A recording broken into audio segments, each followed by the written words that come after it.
Alam kong nasaktan ka. Nasaktan ka sa mga araw na umalis siya. Araw na hindi mo alam kung saan ka pupunta. Dahil tanging lungkot sa mata mo ang nakikita. Alam kong umiyak ka sa mga araw na bumitaw siya. Araw na ginawa mong mundo ang taong pinapahalagahan mo. Taong ayaw mong mawala sa buhay mo. Pero alam ko, yung nararamdaman mo, dahil napakahirap kapag nasanay ka sa isang tao, nasanay kang andyan siya sa tabi mo.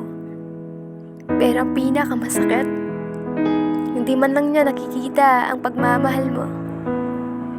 Alam kong ilang beses kang nagmakaawa para manatili siya.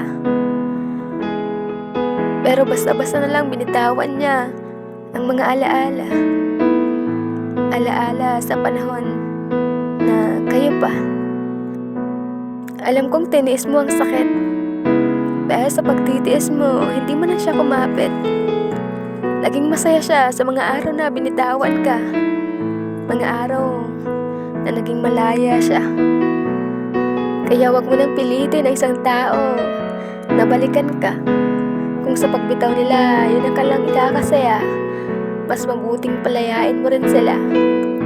Gustuhin man natin silang hawakan kung sila ay gustong makawala. Bitawan mo na. Bitawan mo na kung alam mong pagod na sila.